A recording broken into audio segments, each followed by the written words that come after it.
Welcome, Harley Benton fans. You want to know where the difference is between the new Harley Benton SC550 Plus and SC Custom Plus. The Plus means they have EMGs, but they don't have the same EMGs. And why is there a Maybach?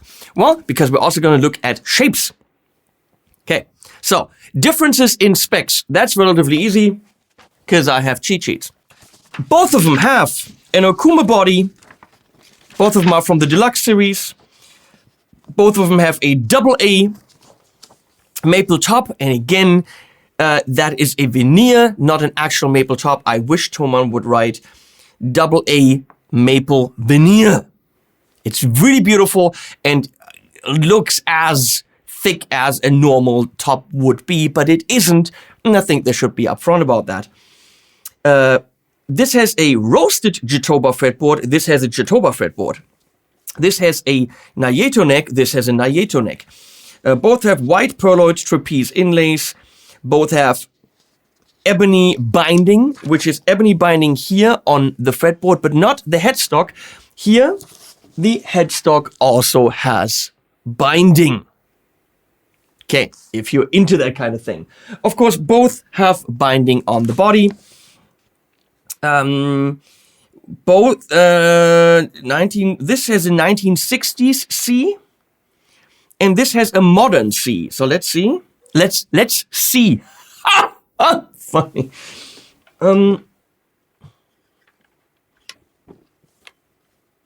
With a lot of imagination, there is a difference. 20.5, 20. Yeah, because the thickness is kind of the same. So I'm going to say no difference to me. 350 millimeter radius on the fretboards, 620 millimeter scale, standard, probably 24.5, I'm gonna say. This has 43 millimeters here, where that has 42 millimeters up here. Then we have 22 medium frets. We have a graphite saddle or nut here, whereas that has a PPS. I don't know what that is, but I said PP, and that's funny. Then we have the biggest difference, one of the biggest differences. This has EMG retroactive Fat 55 Alnicos, and this has EMG retroactive Hot 70s. Ceramic in the bridge and Alnico in the neck. So Fat 55, Hot 70s, that obviously is a big difference. This has 2 volume and 1 tone. This has traditional 4 knobbies. The Tunomatic is the same, so the bridge is the same. The locking tuners, yes, they have locking tuners, are the same on both. And that's all. They both come with 10s, and they have different colors. So this clocks in at $369. This clocks in at $419. Now, where is the difference in price? The pickups, when you buy them at Thomann, are both €179, which means at $369, the pickups are more than half the guitar. The pickups are roughly half, exactly half. Math is a thing, I don't know. So the pickups are expensive, that's what I'm trying to say. Both of them have 3-piece bodies, 1, 2, and then somewhere down here, and the same thing on this. You can see it very, very clearly in this shot. Oh my God, look at that camera picking up. Look at the huge flame in that middle piece. Come on, that's cool. But we can already see the shaping in the back. This has no shaping whatsoever other than up here, which is kind of nice. It follows the line of the body rather beautifully. And back here, we have this shaping, which, if you ask me, is completely pointless for playing. You don't play there. I mean, who plays like this? Oh, I really need my hand up here. So you have your hand in this position. I don't see why shaping it here, but every company does that, and you all fall for it. But of course, this little bit of a body contour is kind of nice. This feels thinner overall, maybe because of the contour. Oh no, it is. I'm going to say the body on the custom is a good 2 to 3 millimeters thinner. They never have body thicknesses, but this is a thicker guitar, which means it clocks in at more, weight. And I could, of course, have bought my scale, but I didn't, so you're shit out of luck. Thicker body, no shapings. Thinner body by 2 to 3 millimeters, shapings.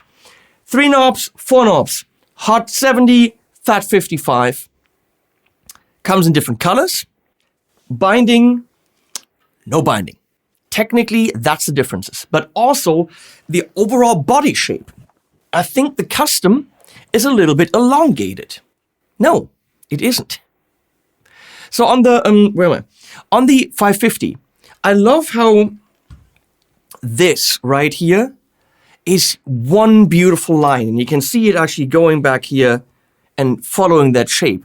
So we have this roundness, which is going up a bit. It's stretched out compared to that one, which we're going to look at.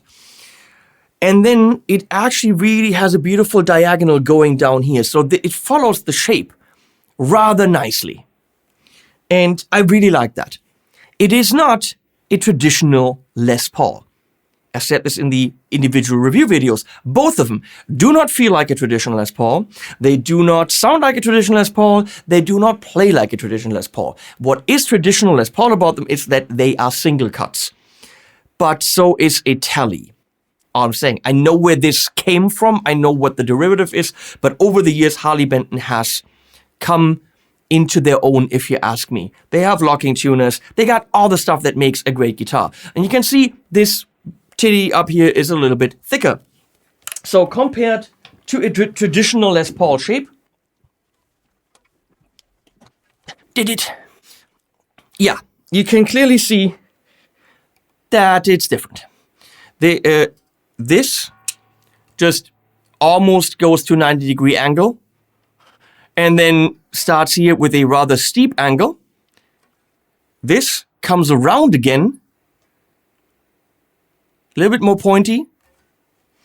And you might think, well, that's of course, they did that so they don't get into the whole Gibson lawsuit thing, which is A, clever, and B, necessary, and C, but it's also, I think, a nicer shape. It's I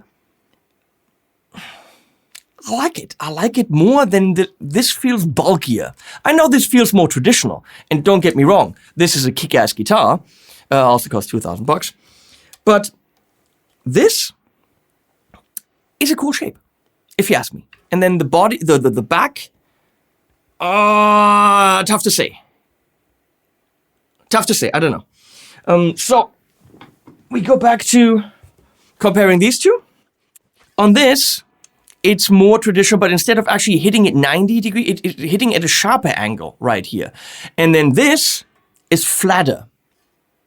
Okay, so you can clearly see that the custom feels more elongated. It feels more stretched out this way. It's all tiny details, but it's definitely pointier here, kind of like ESP-ish, what the ESP people do. ESP people, EPP people. A little bit more pointy. I know a lot of you will go for looks. Oh, they don't look like a Les Paul, but you know, they're not Les Pauls. They're single cuts. So you might not go for this one because it's too pointy. You might go for this one because it is less pointy. Look, in the end, they are tools and they need to do a certain job. What this Maybach does, none of these do. But what these do, realistically, the Maybach doesn't. Playability-wise, these are ridiculous. It was very funny. Bene from Harley Benton, we talked about these two models, and he immediately said, oh, I really like the custom more. It's more open. It just is brighter. And I told him, I feel exactly the opposite. I think the 550 is brighter. I think the 550 is the one that stands out to me.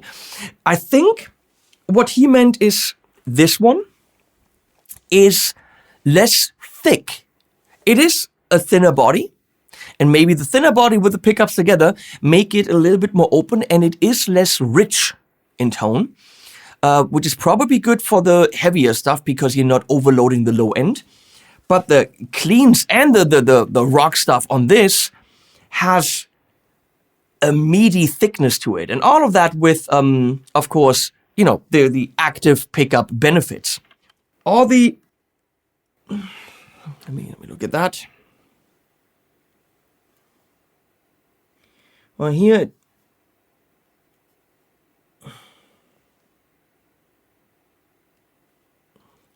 Well, both nuts feel like they could have had a little bit of an angle on the slit here, because it feels like they want to jump out. So, you heard the track in the beginning where we A-beat these in the same track. What do you think? I can tell you what I think. I'm going to say Ben is wrong. The custom, to me, appeals more because of the easier knob layout. I don't like the 4 knobs. I don't need them. I don't need 2 tones. I technically don't need 1 tone. And I definitely don't need 2 volumes. It's not my thing. Also, this is the traditional plasticky thing around the 3-position switch with rhythm and treble. And this has nothing, which again appeals more to my sensibility. I don't need the typical Gibson thing at all. However, when I take the 550 on my lap, I'm happier than with the custom. The custom 419, 369. I'm gonna go with 369. They're both great guitars and they're both really good. You're not gonna go wrong with any of them. As I said in my videos of the individual guitars, they are, for me, the top of the line Harley Bentons right now. There are more expensive Harley Bentons, but of the Harley Bentons, and I by far have not played all of them, of the Harley Bentons that I've played and tested myself, these are the most flawless ones and tonally the most outstanding. And I love the 550, but this is the new level. This is the plus. And is a reason why it's plus, because of the locking tuners and the EMGs and also the paint job and all that. It's a new factory. It's a new level. So if I have to choose between the custom and the 550, it's gonna be the 550. I'm gonna go with the cheaper one because I think it has a thicker, richer tone, and it makes me giggle and makes me happy when I play it. And no, that's not a paid opinion. It makes me giggle, it makes me happy when I play it. When I recorded the track with it, I was like, holy crap, how does that hold up so well in a mix? This is no more a beginner's guitar. This is no more a guitar for people on a low budget. This is a serious tool. I'm gonna say this at any price point. There's no reason to upgrade the pickups because this has EMG retroactives. There's no reason to upgrade the tuners, as I did on my 550 with graphic tuners, because these are really good. This is not a modest guitar because it's Dunzers for $369, which is very, very amazing. And you can say all you want about me and Harley Benton and paid for videos and all that stuff, because this is not a paid for video. The 2 reviews were paid for. This I threw in for free because I thought it's necessary to compare them, which we now did. Now you can go and buy the one you like with my links, which I do make money off. So technically this is paid for. I don't know anymore. Don't know anymore what the rules are, but you know, either you trust me or you don't. And why are you here if you don't? That's all I can say. Thanks for watching. Thanks to Harley Benton. Thanks to Bene. I'm gonna go now away from here. Use my links. You click the subscribe and the bell and all that stuff. You know how YouTube works. Also follow me on Instagram. I need more subscribers there because I post stupid stuff and you should watch it.